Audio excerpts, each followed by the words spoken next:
Et c'est parti pour une vidéo supplémentaire sur VS Code, cet éditeur de code génial.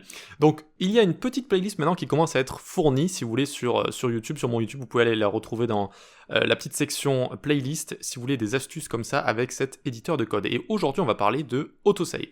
Autosave qui peut être une fonctionnalité très pratique si vous voulez améliorer votre ergonomie, coder plus rapidement, vous rendre compte de choses plus rapidement, débugger aussi parfois plus rapidement, mais il va falloir faire attention à certains problèmes qui peuvent apparaître avec autosave. Donc autosave, vous pouvez aller dans File ici et vous avez directement un petit onglet, donc vous pouvez cliquer dessus ou pas, et l'activer ou pas directement ici. Ensuite on ira dans les settings pour voir un petit peu ce qu'il en est. Donc là je l'ai enlevé, il était déjà activé, je l'ai enlevé, et donc si j'écris quelque chose, je vais avoir une petite indication, quelque chose a changé dans ce fichier. Si vous voulez le prendre en compte, il faut faire CTRL-S comme ça. Je fais CTRL-S et hop, ça l'a pris en compte juste ici. Donc ça c'est sans autosave. Et si je clique sur autosave, hop, je viens ici, je change, et là j'ai pas fait CTRL-S et ça a bien fait les changements juste ici, d'accord ? J'écris quelque chose et dès que j'ai arrêté de coder, après un petit délai, eh bien ça va CTRL-S pour moi. Donc pour ce qui est de l'HTML et du CSS, je ne trouve pas de contre-exemple, je trouve que c'est très pratique quand on fait de l'HTML et du CSS, d'accord ? Quand on code, comme ça on voit directement ce qu'on a juste ici, c'est très pratique, c'est très pratique, voilà. Si vous avez des contre-exemples, si vous tombez sur des problèmes en HTML, CSS, dites-le moi. Sinon, je trouve que ça vaut quand même le coup de l'activer quand on est en HTML, CSS. Voilà.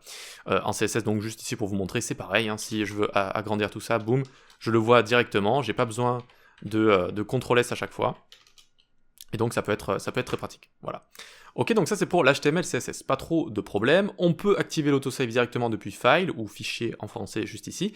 On peut aller également dans Preferences, Settings, comme ça. Donc on peut soit y aller comme ça dans Settings, soit vous faites CTRL-SHIFT-P, et vous tapez Settings, et vous faites Open User Settings ici, Entrée.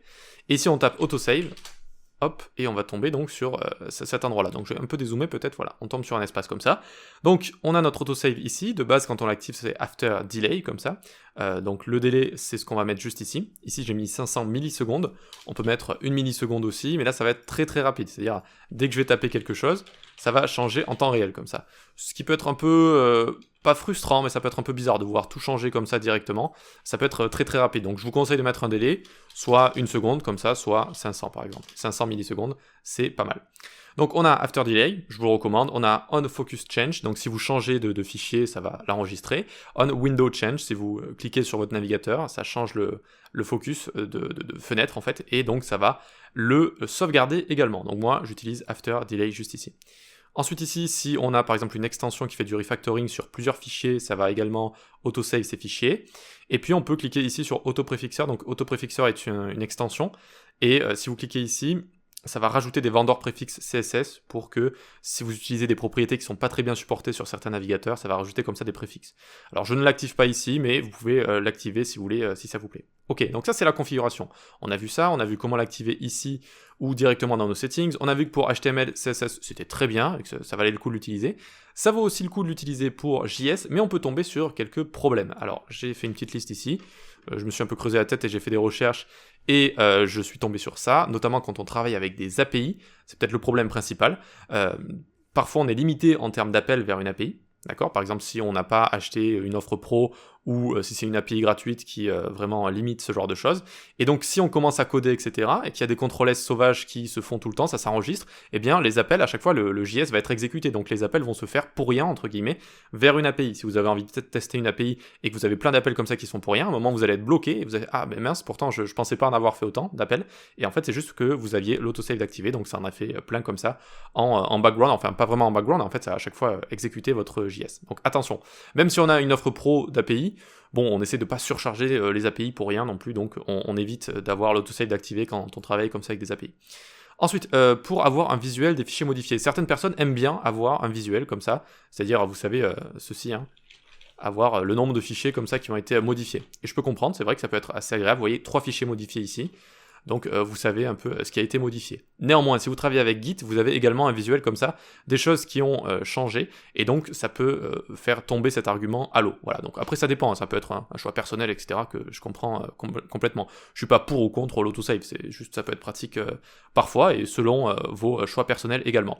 Ensuite, quand on travaille avec des boucles ou des fonctions récursives, les fonctions récursives sont des fonctions qui s'appellent elle-même, eh bien, la boucle, je pense surtout à la boucle while, qui n'est pas très utilisée, mais on peut faire planter facilement un navigateur si on fait un while true sans faire exprès, eh bien, ça va boucler à l'infini comme ça, et ça peut faire planter votre navigateur, donc rien de bien grave, hein, vous pouvez le fermer, le rouvrir et relancer tout ça, mais ça peut être un peu embêtant comme ça, donc parfois quand on travaille avec des boucles ou des fonctions récursives qui vont appeler beaucoup de conditions, beaucoup de boucles, beaucoup de fonctions elles-mêmes, ça peut faire bugger tout ça. Donc par exemple, c'est en lien avec ce que j'ai juste en dessous quand on travaille par exemple avec des canvas ou avec Three.js ou avec des WebGL, etc., tout ce qui est WebGL et compagnie.